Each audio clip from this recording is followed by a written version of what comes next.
don't want to be a regular rapper. You know why?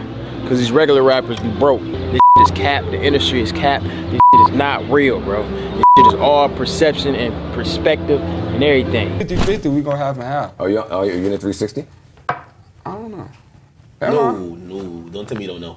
It's amazing how rapper contracts have been the center of ambiguity and confusion for 30 years. How do rappers still not know what's going on with their business? We see it every day. As soon as they get the deal, the first thing they do is get the rapper starter kit. Why is rap the only art form that idolizes being a customer? I need like 3-4 this long. Look how many tags, 20 tags already. Great customer.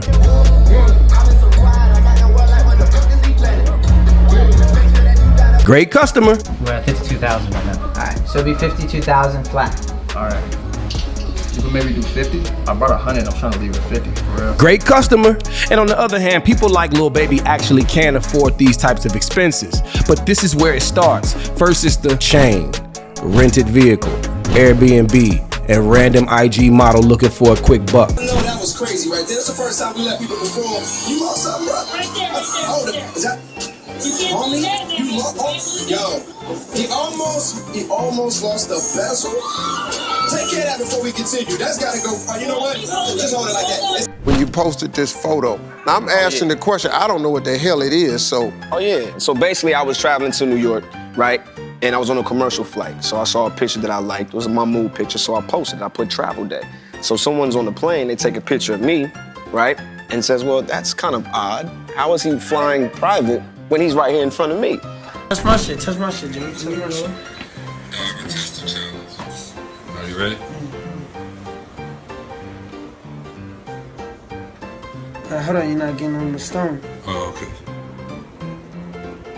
I'm getting on the stone, bro. But Jay-Z summed it up with this line. Change is cooler cop, but more important is loyalty. But apparently nobody heard him. But wait a minute, we getting ahead of ourselves.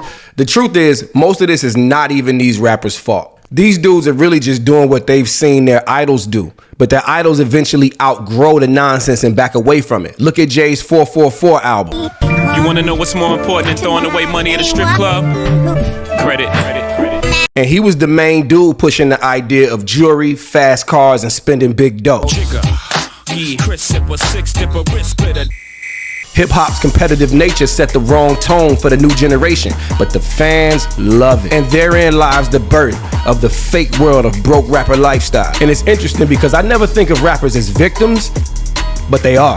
Let's look at how a record contract really breaks down to really understand how broke rappers actually are. Your single was 99 cents, mine was $4. This is an incredibly slept on Jay-Z line, and I'm gonna tell you why. Because it illustrates how far apart good rap business is from bad rap business. And this new generation is almost exclusively bad rap business. So when Jay dropped this line, he was in a joint venture with Def Jam, which usually means somewhere around a 50-50 split. If the single was $4, that means $2 to Rockefeller, $2 to Def Jam. Jay is an executive and an artist, so he gets paid twice on this single. The average artist gets roughly 10%, but since Jay was the boss, he probably paid himself around 25%. 25% of $2 is 50 cents. That leaves $1.50 to be split between Jay, Dame, and Biggs, 50 cents each. So let's assume Jay was getting $1 to his bottom line per single sold. So let's put up the scoreboard. Jay, $1 per single. Now let's look at the new generation. Remember, the new generation is only 99 cents,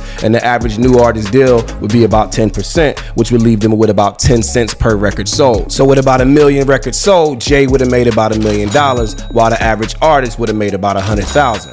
But let's not forget, that average artist took an advance, and that advance was probably $250,000. And this is how you can have an artist with a platinum single and still be in debt to the label. And the mechanics of how an album works are even worse, but we'll save that for another video. So when you see artists throwing money and copping jewelry, usually that's the money they got from the label to make the album. It's all a big contradiction, because so many artists say they use rap and sell drugs to escape the hood and take care of their families just to get rich and blow it all on bullshit. Look at this list. You're gonna see some legends on this list. This is just a list of artists that have had to fight their way out of a bad contract at some point in their career. And many times that bad contract was during the time that they were at the height of their sales. So they didn't even profit from the best years of their artistry. A lot of times they've had to find other ways creatively to make money post the height of their success. So then I think about like a new artist who signs a deal, gets in advance, doesn't manage it right, is in a bad contract. Then they get on the internet and flex, and now they have an image to uphold. So the next thing you know, they robbing the next man to try to keep the image up to hopefully sell records to get the money that they already got that they should have managed better. You get what I'm saying? I think a lot of mistakes that get made is what you just said, right? You got an advance from a major, and maybe you didn't spend it in the smartest way. Man, I went splurging. And a lot of people don't realize, like, you know, you get that advance and your music has to make that much money back times whatever your terms are. Otherwise, the conversations get dry. And well, also otherwise you're not going to see any money off your music. Right. You know what I mean? Like, that's your big nut, and you got to kind of make that shit stretch. You know what I'm saying? For, you know, young independent artists watching this, what would be some advice you give them as far as, you know, taking the advance? Or, I mean, I would say, like, with the advance, invest it like straight back in yourself. Pay some bills, but invest it straight back into the business. Because at the end of the day, if the music not going and you ain't got nothing cracking in the people's face and marketing and going, like, what that advance mean? Like, you got a chain and some money and some, So why are rappers so pressed for clout? What is it that makes these artists feel like they have to sacrifice their financial well-being and the future of their careers just to look good today? I mean, the pressure from this type of situation is unbearable. Remember when Lil Wayne was having seizures on flights because he was ODing on drugs? Why do you think these dudes are over-medicating themselves in these situations? It's the pressure from the spotlight, the finances, and what they have to do and who they have to be to please the fans and meet all of their financial obligations as artists. I mean, just look at how many rappers have been exposed for wearing straight up fake jewelry. Or look how many artists have been exposed for trying to look richer than they actually are. I say it like this: shout out to any of the managers, lawyers, labels, or individuals that are trying to hold these artists accountable, teach them some level of financial literacy, and get their heads in the right direction. It's time we pray for the next generation. Culture Decoded.